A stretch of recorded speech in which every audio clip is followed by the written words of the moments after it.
আজকের সাবজেক্ট হলো কম্পিউটারের কিবোর্ড পরিচিতি। কম্পিউটারের কিবোর্ড পরিচিতি বলতে কিছুই নেই। আপনার যদি শুধু কম্পিউটারের এই যে কিবোর্ডের নামটি মনে থাকে, জানা থাকে, এনাফ। এখানে কোন বাটন কী জন্য তৈরি করেছে, কি কাজ করে, কোন বাটনের নাম কি, এগুলা মুখস্থ করার কোনো প্রয়োজন নেই। অনেকে এইগুলা পরিচয় করে দিতে যাইয়া অনেক বড় বড় লেকচার দেয়, যার কারণে যারা কম্পিউটার শেখার জন্য বড় ধরনের একটা আগ্রহ জাগে যাদের হৃদয়ে, হ্যাঁ, অনেক বড় একটা ইচ্ছা কম্পিউটার শিখবে, তারা যখন প্রাথমিকভাবে কম্পিউটারের কিবোর্ড পরিচয় দেখতে যাইয়া হ্যাঁ বিশাল বড় লেকচারের মধ্যে পড়ে যায়, তখন তারা একবারে তাদের মনোবল ভেঙে যায়। তারা আর কম্পিউটার শিখতে চায় না, একসময় কম্পিউটার শিখা ছেড়ে দেয়। তাই আমি বলবো, যারা নতুনভাবে কম্পিউটার শিখতে চাচ্ছেন, হ্যাঁ, দয়া করে আপনারা বিন্দু পরিমাণ ভয় পাবেন না। আপনারা যদি এ থেকে জেড পর্যন্ত যদি কম্পিউটারের যে এ বি সি ডি এই অক্ষরগুলো যদি জানেন, লিখতে জানেন, পড়তে জানেন, তাহলে আপনি নিশ্চিত, আমি গ্যারান্টি দিলাম, আপনি কম্পিউটার শিখতে পারবেন। তাই দয়া করে আপনারা ভেঙে পড়বেন না। আপনারা আমার এই ভিডিওটি দেখেন আর আমাদের চ্যানেলটি সাবস্ক্রাইব করে রাখুন। ইনশাল্লাহ আমি গ্যারান্টি দিচ্ছি, আমি আপনাদেরকে শিখিয়ে দেব। 1 টাকা খরচ হবে না, কোনো কোচিং সেন্টারে যাই আপনার 1 টাকা খরচ হবে না। এখানে মুখস্থ করার কোনো কারণ নাই, কারণ সব কিছু উপরে লেখাই আছে। আর এখানে যতগুলা বাটন দিয়েছে, হ্যাঁ, এই সব বাটনগুলো কিন্তু কম্পিউটারে খুব বেশি একটা প্রয়োজন হয় না। খুব গুরুত্বপূর্ণ যে বাটনগুলো আছে আমি দেখা দিচ্ছি, যেমন এই কন্ট্রোল বাটন, আপনার এই যে শিফট, ক্যাপস লক খুব বেশি একটা প্রয়োজন হয় না। এই যে ট্যাব, এই যে এন্টার, ব্যাক স্পেস, এইগুলাই মূলত ব্যবহার হয় বেশি। আর এ থেকে জেড পর্যন্ত সব তো লেখাই আছে। এখানে প্রতিটা বাটনের উপরে সব কিছু লেখাই আছে। এখানে মুখস্থ করার কোনো আমি কারণ দেখি না। হ্যাঁ,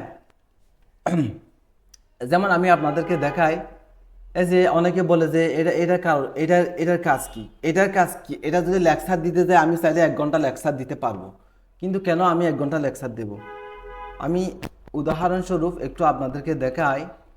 মনে করেন আপনি কিছু লিখেন, আপনি একটা ডকুমেন্ট খুলে আপনি কিছু লিখেন, কামাল, জামাল, রহিম, রাজু, সেলিম, আমার, কিছু লিখবেন। আপনি কিছু লিখলেন, কিছু লিখে আমি কিছু লিখলেন, হ্যাঁ, সাপোজ আমি এখানে কার্সরটা রাখলাম, রেখে আমি যদি এই যে এটার নাম কি, ব্যাক স্পেস, এখানে কিন্তু লেখাই আছে। এটা মুখস্থ করার কোনো কারণ নাই, মুখস্থ করার কোনো প্রয়োজন নেই। এই ব্যাক স্পেসে আপনি যদি ক্লিক করেন, দেখেন দেখেন একটা একটা অক্ষর মুছে বাম দিকে যাচ্ছে। হ্যাঁ, দেখেন বাম দিকে যাচ্ছে। এখন আমি যদি কি করি, এই যে ট্যাব, এটার নাম কি, ট্যাব, আমি যদি এখানে ক্লিক করে কার্সরটা এই জায়গায় রেখে যদি আমি ট্যাব দিয়ে, দেখেন এক ইঞ্চি ডান দিকে যাচ্ছে। তাহলে এগুলা কেন মুখস্থ করতে হবে? এগুলো তো সব লেখাই আছে। যখন আমরা টাইপিং করতে যাব, যখন আমি আপনাদেরকে টাইপিং শিখাবো, এগুলো প্র্যাকটিক্যালি সবই তো আমি দেখাই দেবো। তাহলে এই কিবোর্ড কেন এগুলো আমার কেন মুখস্থ করতে হবে? কখনো এগুলো মুখস্থ করবেন না। হ্যাঁ, তাহলে এই হলো অবস্থা আপনার। আর এই জিনিসটা দেখেন, এই যে এতে আপ এরো, ডাউন এরো, লেফট এরো, হ্যাঁ, রাইট এরো। আর যে এগুলোর কাজ কি?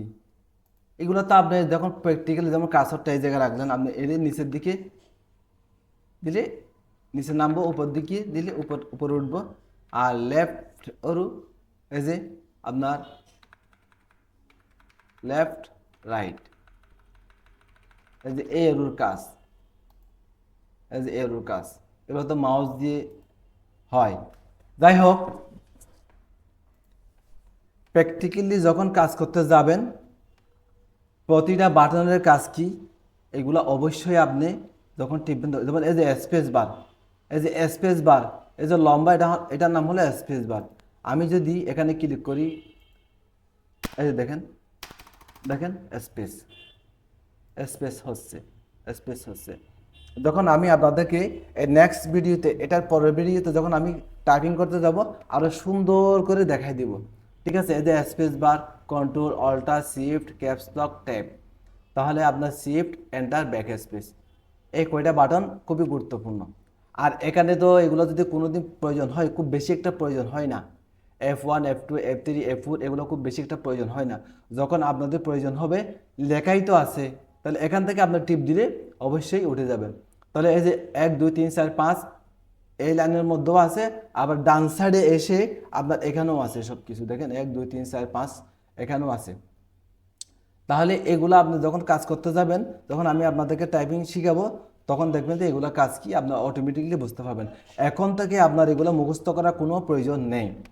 আপনি যদি এ থেকে জেড পর্যন্ত যদি পারেন, লিখতে পারেন, পড়তে জানেন, তাহলে অবশ্যই আপনি কম্পিউটারে এই কিবোর্ডগুলো আপনি অবশ্যই লিখতে পারবেন এক্সপার্টলি, কম্পিউটার শিখতে পারবেন আপনি, নিশ্চিত গ্যারান্টি, নিশ্চিত গ্যারান্টি থাকেন। ইনশাআল্লাহ আমি গ্যারান্টি সহকারে আমি আপনারে কম্পিউটার শিখাইতে পারবো ইনশাআল্লাহ। আপনি মনোবল হারাবেন না, মনের মধ্যে সাহস রেখে আপনি আমাদের চ্যানেলটি সাবস্ক্রাইব করে রাখুন। ইনশাআল্লাহ আমি গ্যারান্টি দিচ্ছি, আমি কম্পিউটার শিখিয়ে দেবো আপনাকে। তাই কিবোর্ডের কোনো অপশন মুখস্থ রাখার কোনো প্রয়োজন নাই। যখন প্র্যাকটিক্যালি আপনি কাজ করতে যাবেন, তখন অটোমেটিকলি আপনার মুখস্থ হয়ে যাবে। তাই সবাই আমাদের চ্যানেলটি এখনই সাবস্ক্রাইব করে রাখুন।